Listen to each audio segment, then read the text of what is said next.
Bismillah, alhamdulillah, salatu wassalam ala Sayyidina Muhammad, sallallahu alayhi wa alihi wa sallam. Thank you everyone for attending this wonderful conference. Now we move to the session on digital economy for sustainable development, which is a very important topic.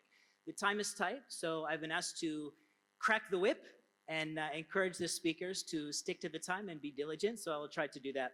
Please very quickly help me welcome to the stage first Professor Dr. Habib Ahmed, Professor of Islamic Law and Finance at Durham, UK.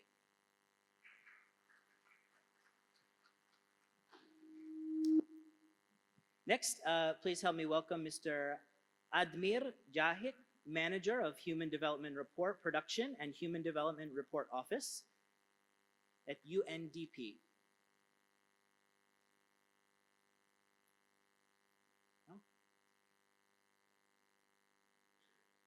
Okay, unfortunately he's not feeling well. He won't be able to join us. I'm sure the other speakers will enjoy taking his time, but we hope he feels well, inshallah. Next, please help me welcome Professor Dr. Khalid Al-Abd Al-Qadir, Dean of the College of Business and Economics at Qatar University.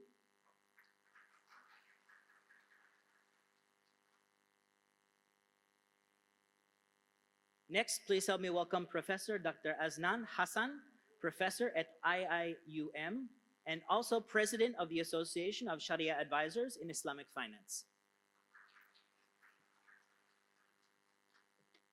And finally, please help me welcome Mr. Johangir Borhonor, Vice President of Business Development at the Qatar Financial Center. Just to put our session in a little bit of a framework, so sustainable development, the United Nations has published a list of 17 sustainable development goals. These goals represent a blueprint for a better future. It includes things like elimination of poverty, access to affordable healthcare, clean air, clean water, and many other very important things that are also very much in line with Qatar's 2020 vision. So without further ado, please, Professor Dr. Habib Ahmed, please take the podium and keep your remarks 10 minutes. Thank you.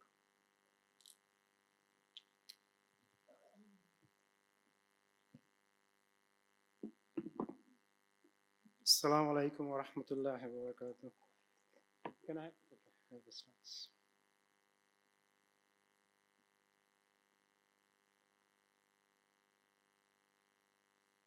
one? The topic of my talk will be, first of all, actually, I want to thank the organizers for organizing this excellent event and inviting us to present our papers here. And I really want to thank them for the warm hospitality they've shown us. My talk is on the role of digital economy and realization of inclusive growth. And there are three things which I want to cover in the short time I have.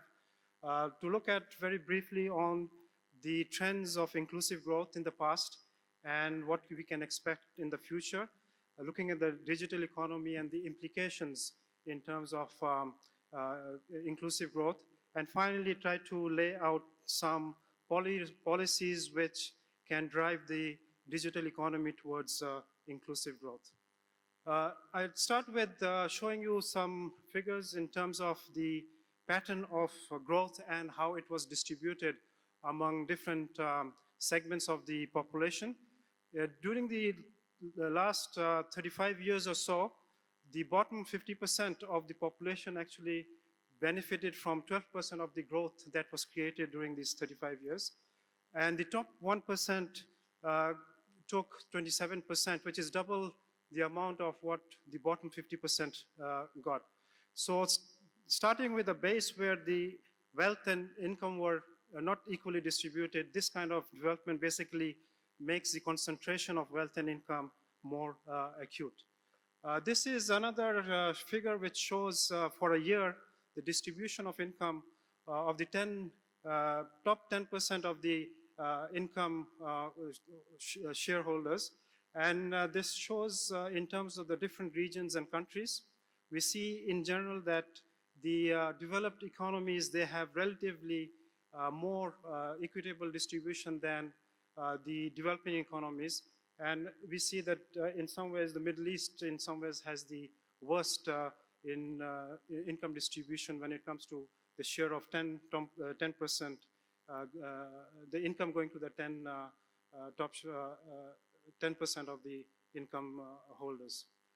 Now, given this background of very non-inclusive development, what does the digital economy have to offer us? We are in the midst of fourth industrial revolution, which basically integrates the physical and the digital or the virtual world. And what is happening is the production processes and the economies, they are changing. We are moving from the traditional capitalism to what we call the informational capitalism. And what this is doing is that instead of using physical capital and labor, the new economies will be using more intellectual capital and information as the key input in productions. The production processes are changing, and just to give a very simple perspective, in terms of the enterprises, using inputs from suppliers and selling outputs to the customers, and having different processes like inbound logistics, outward logistics, operations and processes on the one hand, uses of different types of resources, and marketing and sales, all these items which are shown in the green shade, they will be affected by the digital economy. The key thing is the whole production process and the pattern of operations will change. So the implications of this new digital economy, of course, there are positive aspects to it. And what we see is that the digital economy can break down some of these barriers which the physical economy provides, not only in terms of the physical, but also the spatial and the temporal boundaries will be changing under this new digital regime. There was a report by Deloitte sometime back, 2014, and they said that just providing internet access to the developing world could actually increase the productivity of these economies by 25% and increase the GDPs by 2.2 trillion US dollars per annum. And not only that, the income can increase by $600 per person per year in these economies and lift 160 million people out of extreme poverty. So the potentials of the digital economy in terms of contributing to development and growth is great. But of course, like anything else, it is a double-edged sword. And while there's promise of growth and development, there's also a threat in terms of whether this growth and development will be balanced and whether the poorer sections of the population will benefit from this growth. And the two key issues which I think are important in this respect, first is the digital exclusion. Just like economic and social exclusion, the new exclusion in the digital world will be the digital exclusion, where a segment of the population will not be able to use this new digital framework to benefit themselves. And of course, the other thing is the digital unemployment, which has been discussed earlier in the session, that the labor and human capital will be replaced by machines. Now, of course, what will happen is some of the jobs will go, but new jobs will be created. And the issue is whether the economies are ready to fill these new jobs. Now, if we leave this development process to the market forces, I think what we have seen in the past in terms of income inequalities becoming worse, this will continue. So there is a need for some policies which can drive the new digital economy in a way which benefits all segments of the population. I have here 5 actually key things which we can look at in terms of how the digital economy can be more inclusive. And the first element, of course, is to build a robust digital infrastructure and ecosystem so that the digital services are available to all segments of the population. The first thing, of course, is widespread internet connectivity and mobile ownership so that individuals can have access to the digital ecosystem. The other thing, very important thing, is the regulatory framework, and this is mainly required for protecting the consumers. I think consumer protection will become a very important issue as we move forward. And the third thing I just want to mention about the digital payment systems. I mean, there's been discussion in terms of cryptocurrency and digital currencies, but all of this cannot work unless there is a national level or actually even international level digital payment system which controls transfer of funds and money. The second aspect of the digital economy to be inclusive is, of course, to close the digital divide. And actually, just like economic and social justice is a policy-related issue, social justice can also be applied to the digital divide. So when we talk about social justice, of course, the government has to play an important role here. And the key thing here is to invest in human capital so that the population of countries, they are ready to in some ways accept this new economy. It relates to not only the type of education, but also in terms of using the digital technology in terms of e-learning and digital learning to actually empower people with these new skills in the digital economy. The third aspect, of course, is expanding the sharing economy. And sharing economy has two parts. One part is, of course, to use the unutilized assets which a lot of people have and to make them into productive assets.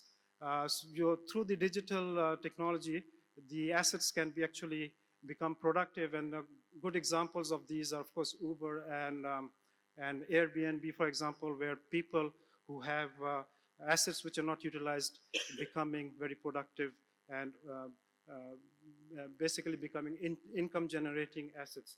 The other aspect is that instead of at the firm level or the businesses, instead of buying these real assets, they can just start to buy the services of assets. So you don't have to buy, for example, machines, but buy the services of the machines, and this would help reduce the costs and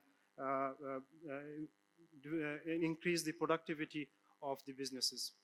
The fourth aspect is about inclusive growth. Usually when we talk about entrepreneurship, we're talking about economic value, but when you talk about SDGs, social and inclusive growth, we also have to think in terms of social values. So we're talking about new entrepreneurs which create not only economic value, but also social value. And these new entrepreneurs will use digital technology to optimize their production processes, transform this supply chains, and reduce costs and reach markets which the physical firms cannot serve. And the final part of this is fintech. Fintechs basically in the inclusive world, what we see is that economic exclusion is partly because of financial exclusion.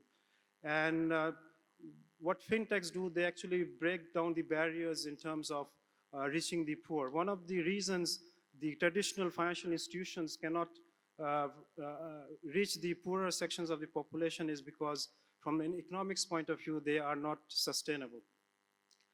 Now, fintechs provides the opportunities to actually enrich this segment of the population. And there was a report by McKinsey in 2016. They found that there are 200 million micro and small enterprises which are not served, and there's a credit gap of $2.2 trillion globally. And using the fintech, if financing is provided to these enterprises, the GDP or the output can increase by $3.7 trillion globally. And fintechs can also actually reduce the costs of providing financial services up to 80 to 90%. I have Doctor, two more minutes. I have a last slide on Islamic economics and Islamic perspectives to digital economy. I'll not talk much about it because I think there's a whole session by Dr. Aznan who's going to talk about it. But the key thing is the following, that when we talk about Islamic economics and the capitalist system, one of the key things we argue in Islamic economics that it focuses on distributive and commutative justice. And we have seen that the patterns of development in the capitalist system has been very uneven. It creates a lot of inequalities, and part of this probably is because of the interest-based financial system they use. The question for Islamic economists and the Islamic Financial Center is, what can Islamic finance offer as an alternative, especially in the digital era, to provide a more balanced and equitable growth. Thank you very much. Thank you so much, Dr. Habib. Now please welcome Dr. Khalid of 10 minutes, discussing significance of digital economy in realizing the Qatar vision for 2030.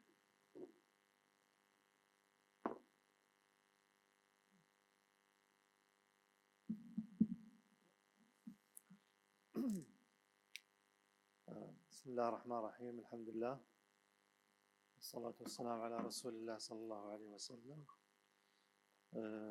طبعا أولا بادئ ذي بدء أحب أن أشكر بيت المشورة والمنظمين على هذا المؤتمر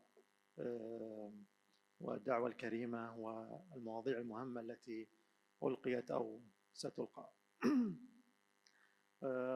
حبيت أتكلم عن موضوع الاقتصاد الرقمي بشكل عام، ثم أعرج على الاقتصاد الرقمي في دولة قطر. طبعا حينما نقول أن الاقتصاد هو اقتصاد رقمي، نركز على حجم الأنشطة الاقتصادية التي هي مبنية على الرقمنة. يعني لما نقول اقتصاد قائم على النفط، النشاط النفطي هو المسيطر، فالاقتصاد الرقمي يكون اقتصادا رقميا حينما تكون معظم الأنشطة قائمة على تكنولوجيا المعلومات. فمعظم المعاملات، بيع وشراء، معاملات خدمية، معاملات سلعية تجارية، كلها وفق أنظمة معلومات ذكية، وبهذا يكون الاقتصاد يمكن أن يقال عنه رقميا. وطبعا تكنولوجيا المعلومات والثورة الرقمية هي جزء كبير من الثورة الحالية التي تسمى بالثورة الصناعية الرابعة. عادة المعلومات والاختراعات حينما تحدث وتوجد يكون التأثير إما قويا أو ضعيفا. فإذا كان التأثير قويا ويذهب إلى كافة أنماط الحياة، فهذا يعمل شيء اسمه disruption اللي هو الربكة. فالثورة الصناعية وتكنولوجيا المعلومات فعلا أحدثت ربكة في أنماط الحياة بمختلف قطاعاتها. وإحنا نقول أن هي منبثقة من الثورة الثالثة. على فكرة الثورة الصناعية الثالثة كانت قائمة على الحوسبة والريبورت اللي هو الإنسان الآلي، والثورة الصناعية الثانية كانت قائمة على آلة الاحتراق الداخلي اللي هي موجودة في السيارات حاليا، ثم الكهرباء. والثورة الصناعية الأولى كانت قائمة على استعمال الآلة البخارية. طبعا طبيعة الثورة الصناعية الرابعة اللي سيطرت عليها التكنولوجيا الرقمية فيها أشياء كثيرة. طبعا الإنترنت الأشياء، الوايرلس، المعلومات وتخزينها ومعالجتها، النانو والبلوك تشينز، الكتلة أظن يسمونها الكتلة السلسلية، والعملات الرقمية. طبعا أول من أطلق هذه الثورة الحالية التي نعيشها اليوم أطلقها المنتدى الاقتصادي في 2016 اللي صار في دافوس. طبعا أثر هذه الثورة لها أثرين كبار، أو خلينا نقول إيش كان الأثر الكبير حق الثورة الصناعية الأولى والثانية. الثورة الصناعية الأولى والثانية هي أحلت الآلة مكان العضلة، فأصبحت هيكلة جديدة في سوق العمل القائم على العضلة، فعمل disruption، عمل ربكة في هذا السوق، أصبحت الآلة الإنتاجية هي التي تنتج بدل الإنتاج اللي كان قائم على العضلة. وأصبح سوق العمل بين إما الذهاب إلى الثراء الفكري أو الذهاب إلى الصناعات التي لا تقوم على الآلة.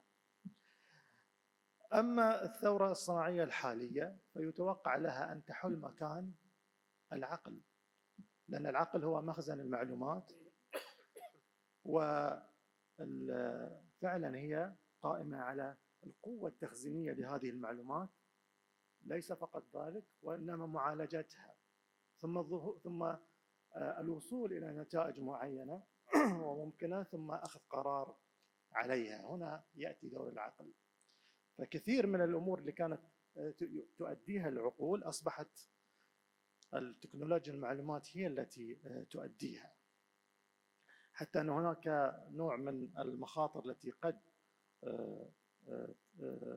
يتعرض لها بعض الوظائف الاستشارية وحتى الفقهية على فكرة.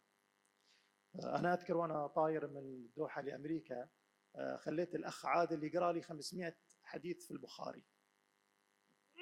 الأخ عادل اللي هو برنامج تطبيق يقرأ كل ما يكتب. طبعا بسبب هذه الآثار نحتاج إلى استراتيجية. هذه الاستراتيجية تنصب في عدة أشياء. الشيء الأول أن إحنا يجب أن يكون مصب إنتاجنا وأعمالنا سواء كانت الفردية أو كانت المؤسسية أو كانت الإنتاجية على هذه اللوحة، يسمونها لوحة النقر. فلو ما جاءت إلى هذه اللوحة فنحن سنكون باكورد، يعني في الخلف. أو حتى في تكنولوجيا جديدة اللي هي التلويح. الآن بعض الألواح تعتمد ليس على النقر وإنما على التلويح.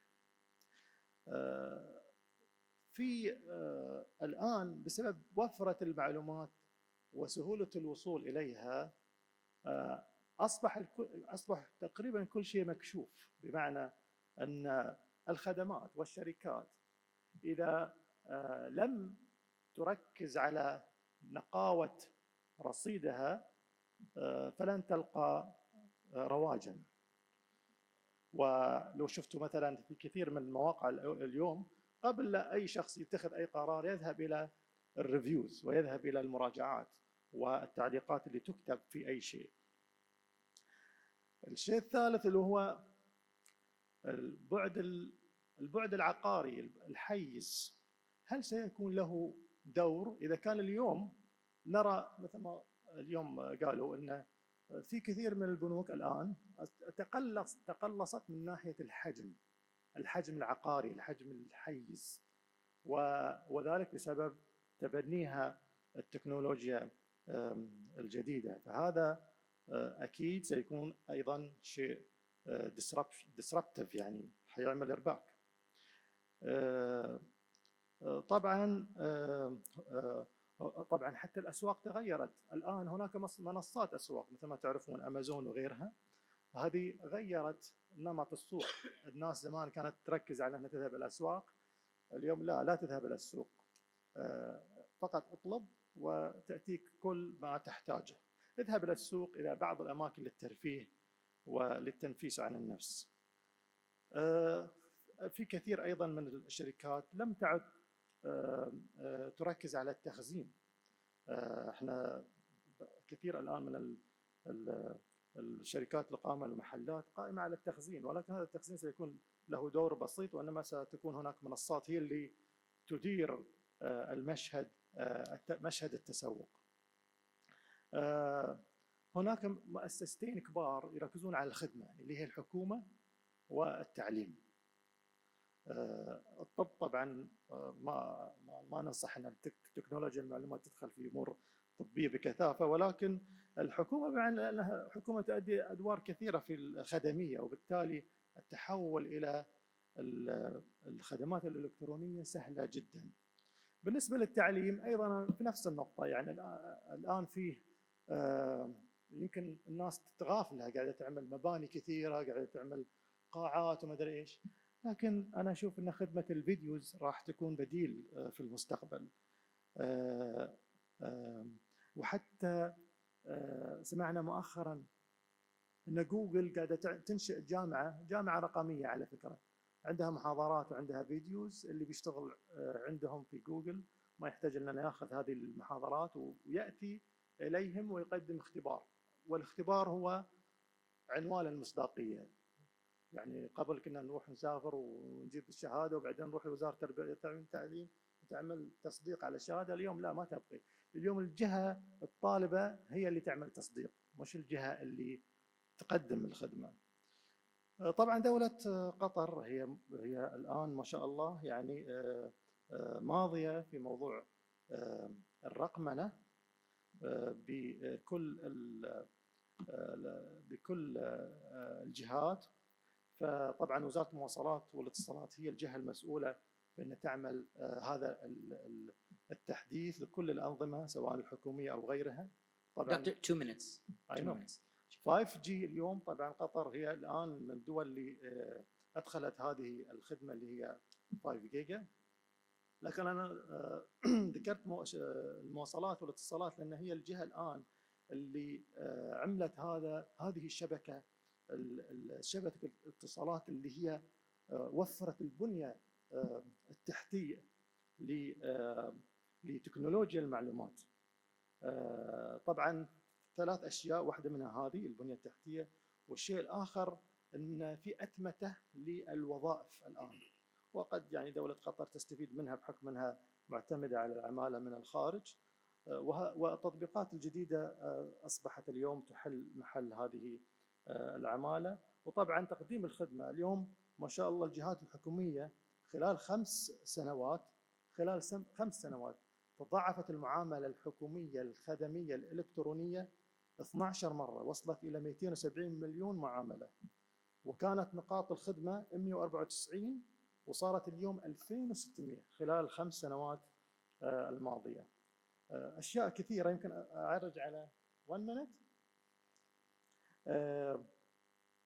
بالنسبة لموضوع البلوك تشين والفنتك والعملة الرقمية، أنا طبعا العملة الرقمية اليوم تم إصدار عملة رقمية جديدة في دولة قطر، وهي الأولى يمكن عربيا مقومة بالذهب، وهذه طبعا نقلة كبيرة.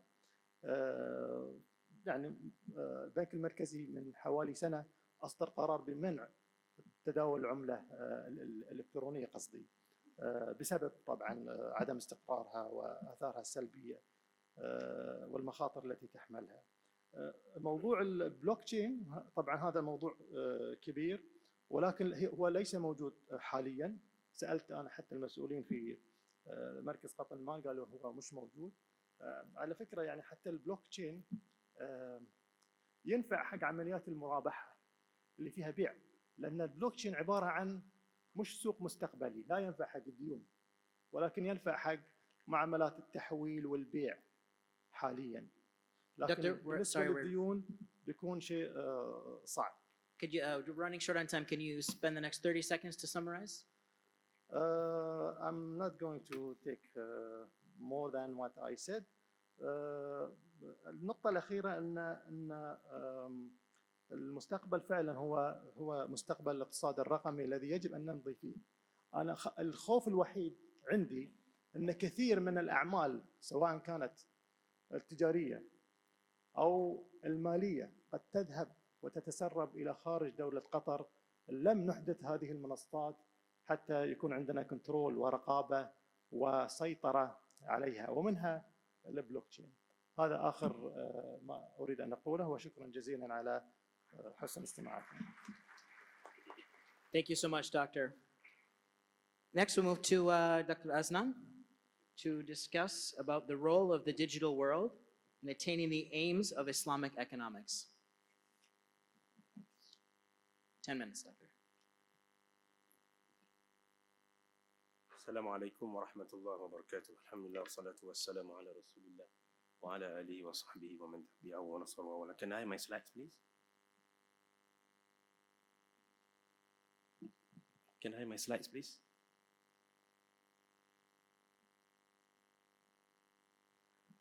طيب والله لا أدري كيف لا يكون السلايد معنا الآن. أيوة.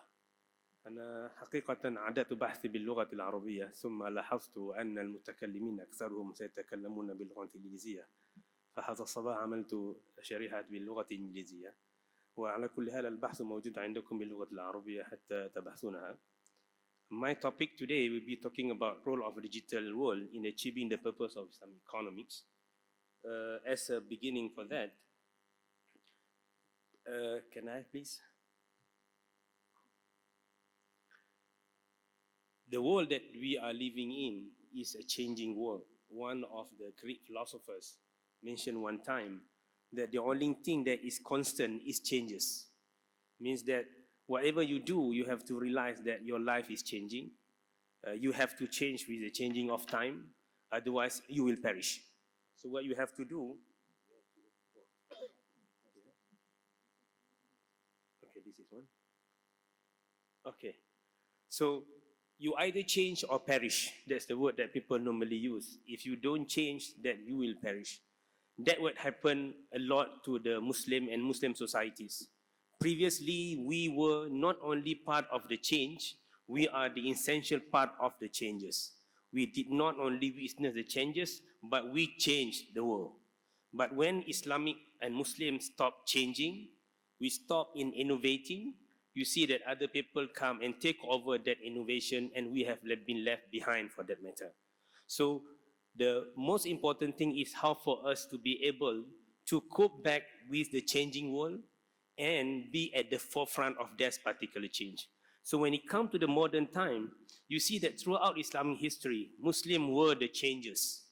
We don't witness the changes, we are the changes. We change the world, we lead the world, we led the world. And when we stop, we have the problem of what we are having now in terms of the backwardness of Muslim society and so forth and so on.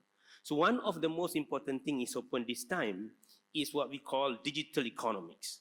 The change of the world from the what we call the physical and hard world into becoming a digital world and digital economics when it comes to the issues of economics. So what is digital economy? I think many has been said on digital economics.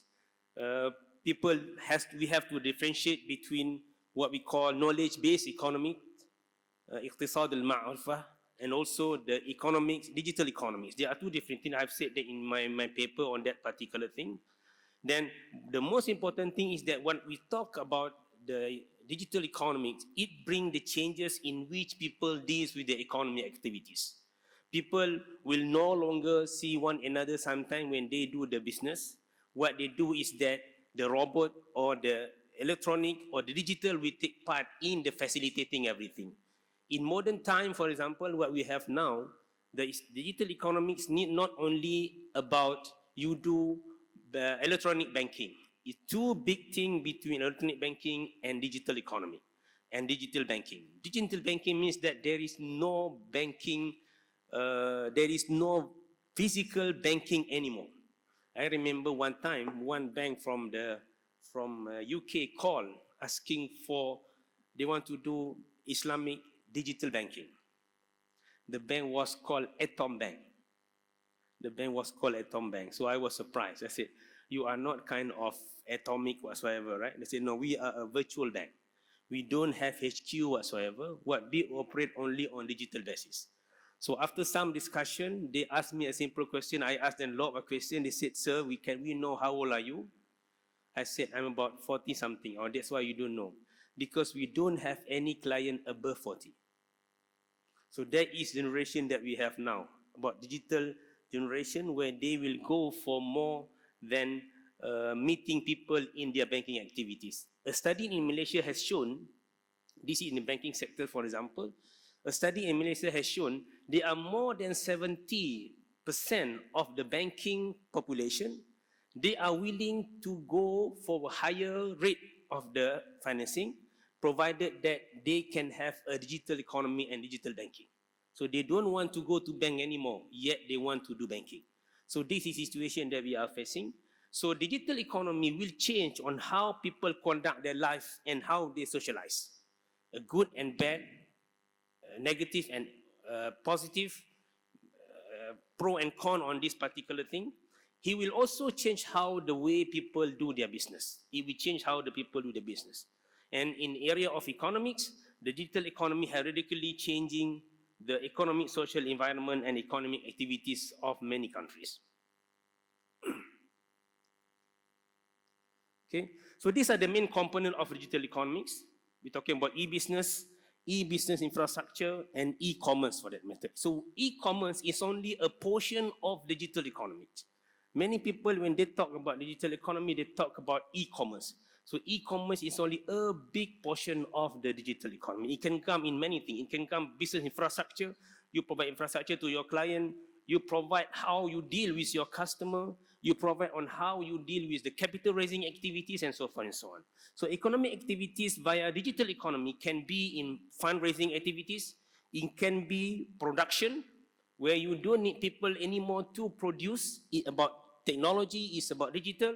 It can also, in terms of marketing and advertisement, it can be in so many ways. So if you talk about digital economy, from digital economy point of view, for the digital world point of view, it is about the whole array of economic activities that does not involve human or involve less interaction with human in that sense. So the benefit of digital economies are huge. Whether we like it or not, we cannot deny that there are a lot of benefit of digital economy. Prof. Habib has mentioned some of in terms of the poverty alleviation, economic growth, going into inclusive economy, going to the poor and so forth and so on. My role will be talking only from this particular point of view. How digital economy can play a role in achieving the purpose of Islamic economics. As we know, Islam is not ascetic religion and does not aim at depriving mankind from all the good things they have provided. That's what differentiates Islam from Christianity. Christianity begins with the sin that we have to inherit from what happened by Adam and so forth and so on. But Islam look at people, look at human from the positive side of it. Human are the vicegerents of God. We are here as Khalifatullah. So all the things that in the world provided to us by Allah for us to exploit and use, including also among others is the digital economy and digital world for that matter. So virtues that in digital economy is how for us to benefit from this digital economics in the purpose of enjoying what Allah subhanahu wa ta'ala has given to us within the boundaries set up and allowed by Allah and the Sharia itself. So the main purpose of Islamic economics is nothing less than that. It is about how for us to use the world, exploit the world, and how for us to be able to use whatever on the earth for the purpose of benefiting mankind for that matter. So a lot of what I call as coherence between Islamic economics and digital economics. So digital economics, if we use it well, it will help Islamic economics to prosper, provided that we have to always ensure that we have a proper governance framework to ensure that we can eliminate all those negative side of digital economics. I come to the later some of the problem with digital economics for that matter. One of the things is prevention of monopoly, al-ihtikar, transparency, accountability and traceability, al-wuduh, as said by Ibn Ashur in his Maqasid al-Sharia, balance and equal opportunity, economic competition, allow people to compete. Otherwise, the small businesses may not be able to compete with the big economies and big businesses. Why? Because of they control all the masses. They control all the system that they have. But having digital economy allow the startup, allow the less fortunate business to also benefit and reach people using the internet for that matter. It's also allow for a better circulation of wealth and fair distribution of properties, if it is used well for that matter. The issue of justice, it also facilitating the economic activities. In a study shown in some African country, how the digital economy, the internet and everything, if used well, can help the small businesses to prosper and be able to compete with the big business for that matter. Okay. As my conclusion, if you go back to the digital economics and how this will be in tandem with the economic development of Islam, you can see that many aspects of promotion, many aspects that Islamic finance or Islamic economics try to promote, we can get also from the digital economics, allowing for non-monopoly, allowing people to go and have a more unfair, equitable distribution, and so forth, so forth, so on. So what most important thing is that we have to ensure that proper governance is there. I do not deny that there are a lot of Sharia issues need to be discussed as well. For example, there is a study, there is a technology in Japan now, which I think some of the scholars here may have seen that they has been put to us for further discussion. Now people are not only talking about digital economy, they are talking about what they call industrial 5.0, quantum computing. It's another one we call quantum computing. The purpose of quantum computing is to speed up the processes, including also in the robot creation. So if you see the robotic, for example, the way the robot work is very static, small. Why? Because of the computer that they use is not so strong. So the way forward is to compute it using what they call quantum computing. So the robot is now becoming more fast. So it can behave like human in terms of the softness and everything. One question put to us, can we create what we call robo-maid? Robo-maid to do all those housewife and everything in terms of housework and everything. And this robo-maid can be created, and they want to put the robot and they want to give a flash to the robot in the way that you, the human, have flash. So it will be seen like not a robot anymore. It's like a normal human for that matter. And you can change this flash from time to time. One day you want to be your mate to be like this. Tomorrow you want to, next to, of course you don't know tomorrow. Next to month you want to do differently. Then you can change it. And this mate can be equipped with 100 languages of earth, of the world. The question that they put to us, is it allowed for us to create a robot in the form of human? Doctor, 2 minutes more, please. Okay, I'm about to finish anyway. So these are the things that we have not settled yet. The smart contract, for example, we have not discussed well. What is this creation?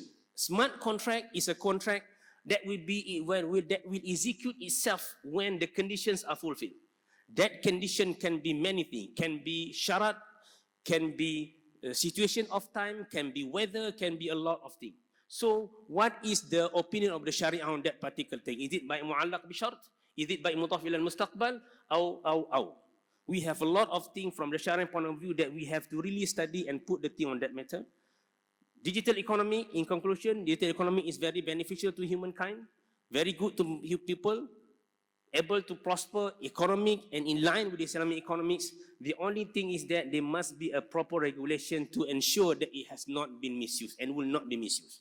So some countries has put their own law and regulation to ensure that they will not misuse in terms of the application of digital economy, fintech, and so forth and so on. I put in Malaysia, for example, we have the central bank, financial technology regulatory framework, Securities Commission come up with some regulation in order to ensure that while we allow for the practice of Islamic or digital economics, we have to also ensure that it will not be misused, that bring harm to the people rather than bring good to the mankind. Thank you very much. Assalamu alaikum wa rahmatullahi wa barakatuh. Thank you so much, Dr. Aznan. And finally, Mr. Jahongir will be discussing, please. I'm from Qatar Financial Center, and in the presentation, I will touch about the more on the practical side. So we'll try to share some. Some of the points what Qatar as an economy is trying to do in terms of digital development, and then we'll also go into QFC as a financial center, and then what are the programs and what are the initiatives we are trying to do in terms of digitize the economy and then create digital footprint, if you like, in the economy. So my presentation will be discussing these two sections.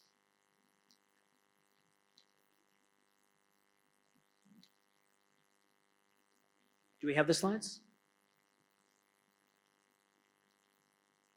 Maybe, do you have notes prepared? You could begin the presentation, I can and start, hopefully no the presentation can catch up to you. Sure. Obviously, my first slide will talk about the Qatar as the economy and Qatar as the economy trying to diversify its economy from the hydrocarbon economy to the more non-hydrocarbon side. And we know that from the latest stats, the non-hydrocarbons part of the economy is growing, and it's already 52 to 53%, which means more and more initiatives are being taken to the diversification efforts. And one of the interesting points would be on the digitization. So in one of my slides, I have some of the bigger projects, upcoming projects. One of them would be, for example, Lusail project. And Lusail is also trying to become more of a smart city. And all the infrastructure there, the lighting, the transportation, everything is trying to emulate smart city concept. And second project is, for example, Hamad Port, where a port itself is being developed, and we know that blockchain technology being discussed as well to implement blockchain in terms of the tracking of the shipments. We also know that there is another big project on the airport side, the same technology being discussed on the blockchain side. We also know that there is another technology initiatives, especially on the road and transportation side.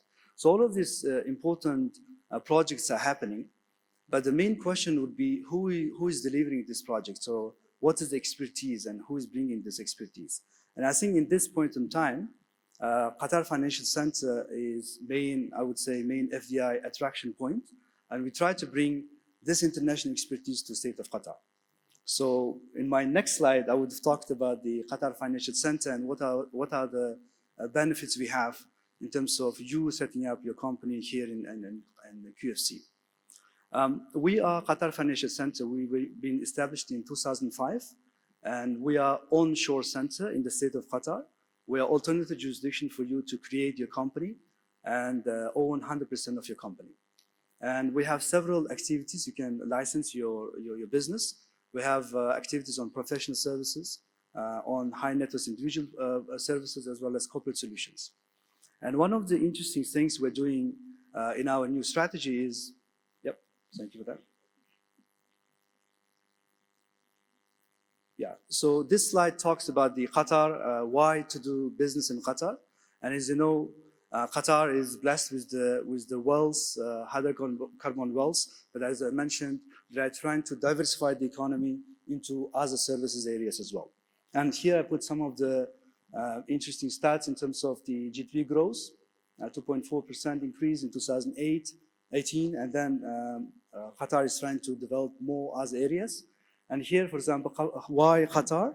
Qatar boasts around more than 70 DTAs internationally, and you being in Qatar, you have access to all of these double tax agreements as well. Here is the slide I was earlier alluding to. So this is some of the key trophy projects I mentioned: Lusail City, Doha Metro, Expressway, and others. So especially if you are within these sectors, I think you have a lot of projects available, and we as a QC, we can facilitate your setting up in Qatar. So some of the statistics I put here just to position Qatar in your mind. Qatar is quite well ranked in the ICT rank. It's number 9 in terms of ICT adoption, according to World Economic Forum. And very importantly, Qatar first globally in internet penetration, which is quite staggering. There is statistics, in average, every person has 2 to 2.5 phones in Qatar. And you also have, Qatar is the second in the Middle East and 27th in the world in terms of network readiness. And later on, I'll come to this, and you already know that there is quite a big entity in Qatar in terms of telecommunication, with the name of Ooredoo. Ooredoo present in many countries, and later on I'll discuss some of the initiatives we are doing with Ooredoo and Minister of Transport Communications in terms of digitization. So we partnered with all these organizations. Now we have a memorandum of understanding, MOUs with this, and I'll later on explain why we're doing these initiatives. So let me quickly discuss QFC platform, which I already started. Our vision is to transform Doha into global financial and business center, commercial center. And for that, we have regulatory, tax and legal environment based on English common law jurisdiction. So we license, as I mentioned, business and professional services. We license non-for-profit organizations, associations. We also license financial services firms. And currently we have these are the bodies within Qatar Financial Center umbrella. We have Qatar Financial Center Authority, which looks and licenses non-financial, non-regulated businesses. We also have Qatar Financial Center Regulatory Authority, which licenses regulated businesses like asset management, banks, insurance, etc. We also have Academy, Qatar Finance and Business Academy, which tries to excel and raise financial literacy, financial knowledge in Qatar, especially in Islamic finance as well as in conventional finance. And we also have international courts for dispute resolution within our ecosystem.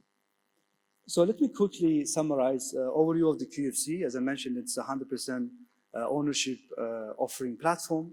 It's based on English common law jurisdiction.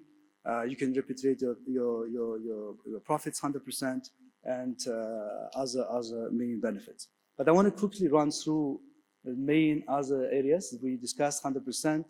We discussed about the tax environment. You have access to more than 70 DTAs being established in Qatar, and international legal framework based on English common law jurisdiction.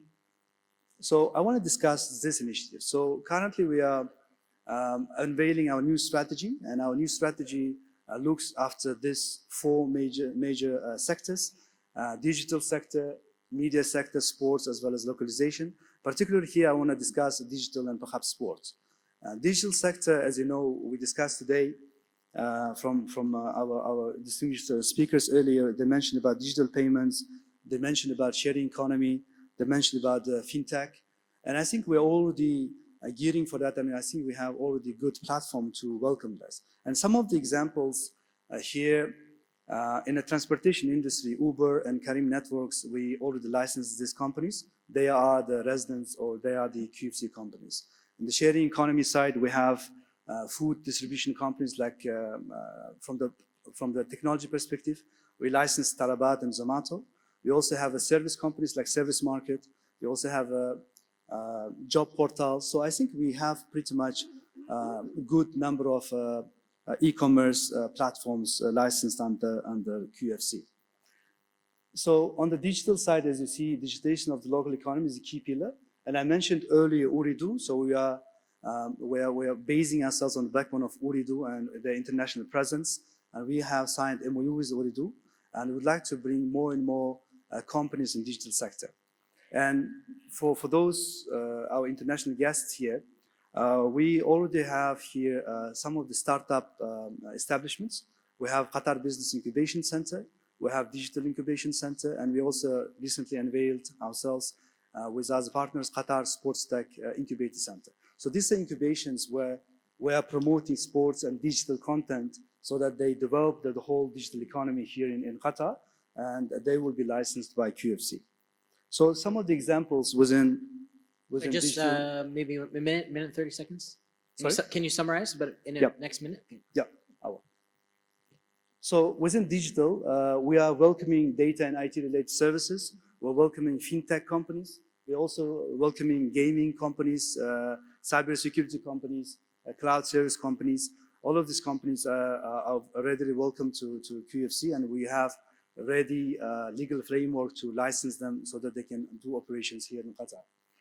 Now, lastly, these are some of the regulated activities we license. And these are some of the firms, just to illustrate that we license pretty much big companies all the way to the small companies. And this is the quick establishment steps.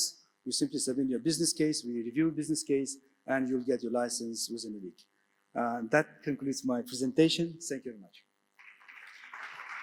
Thank you so much, Mr. Jahangir.